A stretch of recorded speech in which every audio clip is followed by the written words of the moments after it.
형제가족 여러분 안녕하세요. 오늘은 7월 8일 금요일 천국복음의 시작이라는 제목으로 마태복음 4장 12절부터 25절까지를 묵상합니다. 12절 예수께서 요한이 잡혔음을 들으시고 갈릴리로 물러가셨다가 나사렛을 떠나 스불론과 납달리 지경 해변에 있는 가버나움에 가서 사시니.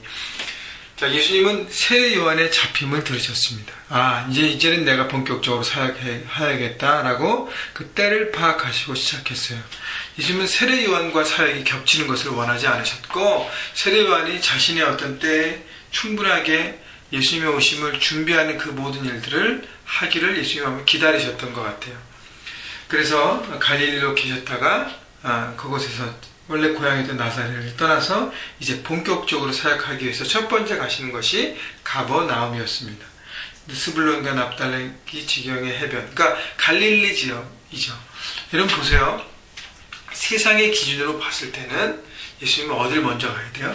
예루살렘을 가야 됩니다. 가장 큰 도시, 유대의 중심 예루살렘으로 가서 그곳에서 사람들을 만나고 자신이 왜 이 땅에 왔는지를 설명하면서 가르치면서 점점 소문을 퍼뜨리고 세력을 모으고 그 진리들을 가르치며 알면서 하기 위해서는 가장 큰 도시로 가야 합니다.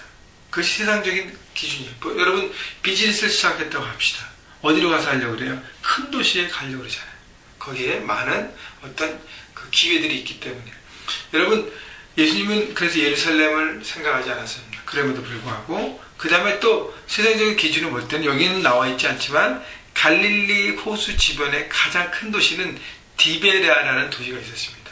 당시 로마 황제 이름을 딴 디베랴, 큰 도시였어요. 자, 상업이 발달된 그 도시, 거기에 갔다고 보통 생각할 수 있습니다. 왜냐하면 예루살렘까지는 일단 좀 머니까 이 갈릴리 지역에서 먼저 해야겠다고 생각하면 디베랴라는 도시를 가야 합니다. 그런데 예수님은요, 세상적인 기준과 판단을 따르지 않았습니다. 예수님은 그 하나님 영적인 시각과 하나님의 방법과 시각으로 가장 먼저 가버나움을 택하셨습니다. 가버나움은 사실 가난한 도시예요. 사람들의, 물론 갈릴리 해변에 있어서 어부들이 많긴 했지만 삶이 다 이렇게 넉넉지 않은 사람들이 많이 있었습니다. 작은 도시고요, 힘든 도시고요, 어려운 도시고요, 물질적으로 넉넉지 않은 가난한 도시를 선택해서 갔습니다. 왜냐하면 그들의 마음 가운데서는 소망이 필요했고 빛이 필요함을 예수님은 간파하신 것이죠. 그렇기 때문에 예수님은 가버나움을 택하셨다는 거예요. 여러분 삶에서 모든 걸 결정할 때 세상적인 기준과 화려함으로 결정하면 되지 않는다는 것입니다. 여러분 잘 생각하시고 기도하시면서 무엇이 내게 가장 필요하고 하나님께서 원하시는가를 생각해보고 결정하는 것입니다. 14절 이는 선지자 이사야를 통하여 하신 말씀을 이루려 하심이라 일렀으되 스불론 땅과 납달리 땅과 요단강 저편 해변길과 이방의 갈릴리여 그가 앉은 백성이 큰 빛을 보았고 사망의 땅에 그늘에 앉은 자들에게 빛이 비추었도다 하였느니라. 자, 말씀대로 이루시기 위해서 이 갈릴리 지방을 예수님께서 가셨다고 기록하고 있고요. 그때 큰 빛을 보았다는 것이죠. 자, 예수님이 빛으로 오셔서 그들에게 소망을 주신 것입니다. 빛을 전하시는 예수님. 17절 이때부터 예수께서 비로소 전파하여 이르시되 회개하라 천국이 가까이 왔느니라 하시더라.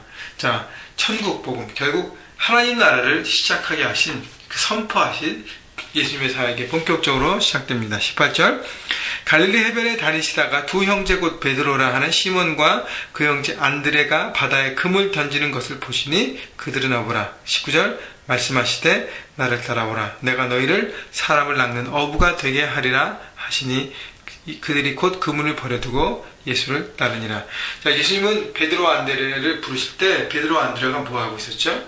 그냥 푹 쉬면서 있지 않았어요. 요양을 갖거나 그렇게 하지 않았습니다. 그는요, 자기의 직업 전선에서 최선을 다하며 열심히 일하고 있었습니다. 하나님은 열심히 일하는 사람들을 부르시잖아요. 그죠? 그래서 그물을 던지고 있는 안드레와 베드로를 부르시죠.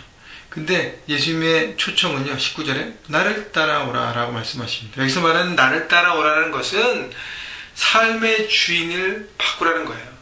삶의 주인이 너가 아니고 내가 붙잡고 있는 그것이 아니라 세상적인 것이 아니라 그걸 다 내려놓고 나 구원자 대신 예수를 네 삶의 주인으로 모시고 살 수 있겠느냐라고 얘기하는 것이죠. 내가 너를 위해 사람을 낚는 어부가 되게 하리라.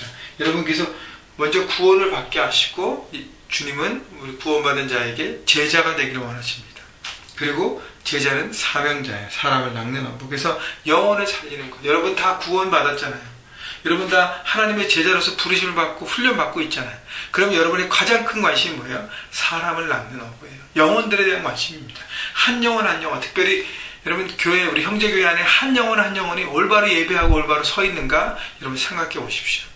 또 여러분 주변에 복음을 모르고 어두운 가운데 헤매고 있는 영혼들에 대해서 관심을 갖고 있는 거예요. 그들을 낚아야 되는데, 그들을 주님 앞으로 초대해야 되는데, 여러분 영혼에 대한 관심이 최대의 관심이 여러분 되어야 하는 것입니다. 20절 그들이 곧 그물을 버려두고 예수를 따르니라. 그들이 곧 그물을 버려두고 라는 것은 순종하는 사람들의 특징을 얘기해요. 순종하는 사람들은 즉각 순종합니다. 여러분 생각이 많고 고민이 많으면 많을수록 순종하기 어렵기 때문이에요. 성경에 있는 많은 인물들 즉각 순종했어요. 즉각 순종해야 제대로 순종할 수 있기 때문인 것입니다. 21절 거기서 더 가시다가 다른 두 형제 곧 세베대 아들 야고보와 그의 형제 요한이 그의 아버지 세베대와 함께 배에서 금을 깁는 것을 보시고 부르시니 그들이 곧 배와 아버지를 버려두고 예수를 따르니라. 자, 예수님은 세베대 아들 야고보와 그 형제 요한을 부르십니다. 그들도 뭐하고 있었어요? 배에서 금을 깁는 것을 봤습니다. 또 다른 그 항해를 위해서 또 다른 이렇게 고기를 잡기 위해서 그물을 이렇게 다 준비하는 것을 봤잖아요. 열심히 일하는 그곳에서 하나님을 부르십니다. 근데요, 그들의 순종하면서 예수님을 따랐는데 배와 아버지를 버려뒀다는 거 보고 가족을 저렇게 버려야 되나라고 하는데요. 여기서 말하는 것은 우선순위를 얘기하는 거예요. 우선순위. 순종과 헌신은요, 자기 소유, 가족도 내려놓아야 하는 것입니다. 여러분, 내가 이 가족 내가 챙겨야 되는데, 내가 도와야 되는데, 내가 섬겨야 되는데, 또 내 소유가 내 건데 어떻게 내려놓을까? 그러면 하나님을 따를 수 없습니다. 우선순위라는 것은 하나님이 더 우선순위를 놓고 주인으로 모시고 나머지는 하나님이 맡긴 대로 순종하며 따르는 것이죠. 여러분, 내가 이것을 내려놓으면 누가 지켜요? 하나님께서 지키십니다. 내가 붙잡으면 누가 지켜요? 내가 지킬 수밖에 없어요. 여러분, 내가 지키는 내 부모, 내가 지키는 내 자녀, 내가 지키는 남편과 아내 과연 잘할 수 있을까요?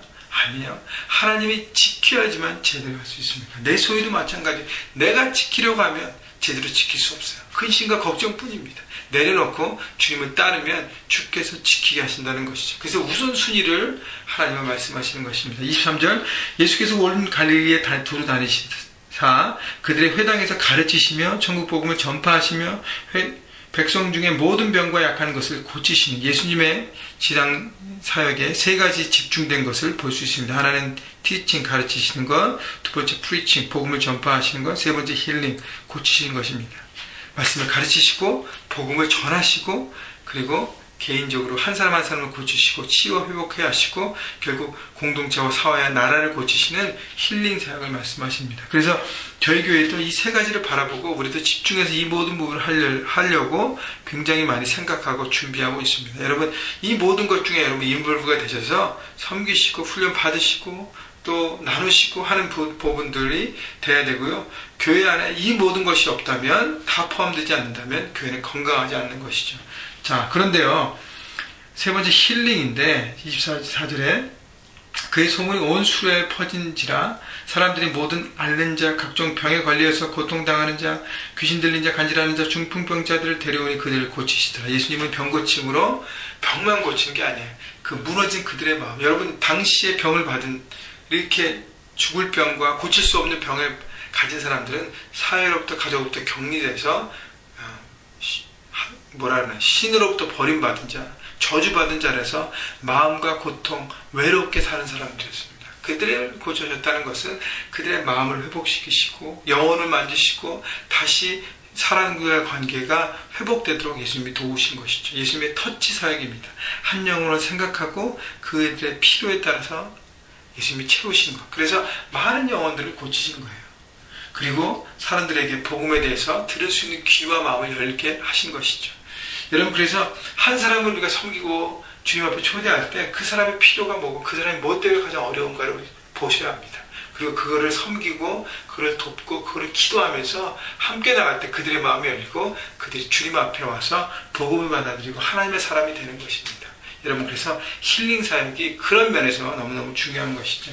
25절 갈릴리와 데가볼리와 예루살렘 그 유대와 요단강 건너편에 수많은 무리가 따르니라. 자, 예수님이 병고침의 소식을 듣고 사람들이 따르기 시작합니다.